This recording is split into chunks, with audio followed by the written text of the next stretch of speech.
Ce soir, au siège d'Ecobank à Lomé, un petit événement se prépare. À 85 ans, Gervais Kofi-Diondo, l'homme au chapeau, est venu au siège de l'entreprise qu'il a fondée. Tout le monde est là pour l'accueillir.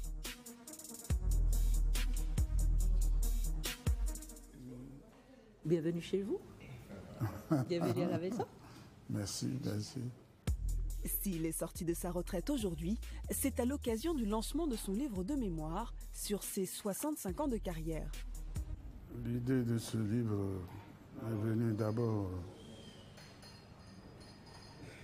des jeunes qui me harcelaient. Il faut faire quelque chose, il faut nous laisser quelque chose. J'étais sur moi, sur mon dos. Et finalement, j'ai fini par accepter de laisser quelque chose sur le plan de ma mémoire. C'est d'amener les jeunes à toujours penser à l'Afrique d'abord. Toujours penser à l'Afrique d'abord, c'est la marque de fabrique de Gervais Kofi-Diondo, un homme discret, peu connu du grand public, qui a su pourtant bâtir des compagnies que tout le monde connaît. Il y a eu Ecobank, qu'il a cofondé en 1985, et plus récemment la compagnie Askai. Point commun de ces entreprises, elles sont leaders dans leur secteur. C'était le rêve de son fondateur, bâtir une banque qui dépasse les simples frontières de l'Afrique francophone. Pari réussi, Ecobank emploie 20 000 salariés à travers l'Afrique subsaharienne, qu'il a bâti sa propre compagnie aérienne il y a 10 ans. À l'aéroport de Lomé, la salle d'embarquement ne désemplit pas. Embarquement porte 3. Départ à destination de Bissau et Dakar, le vol à 16052. Embarquement porte 3.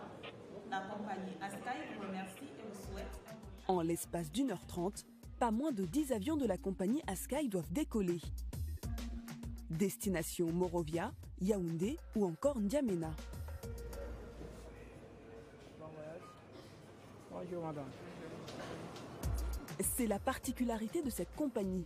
Contrairement à ses concurrents internationaux, Askai se concentre sur l'Afrique. C'était la volonté de son fondateur. Askai a été conçu au départ avec une stratégie.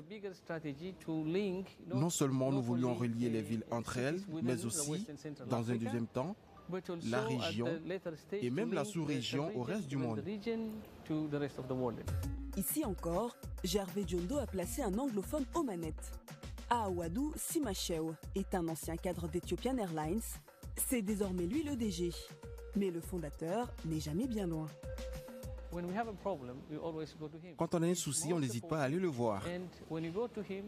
Il est toujours prêt à aider. Mais surtout, il a toujours une solution.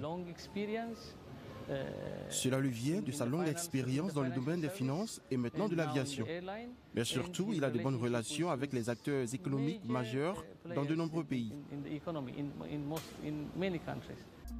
Une connaissance du marché que Kofi-Diondo s'attache aujourd'hui à transmettre.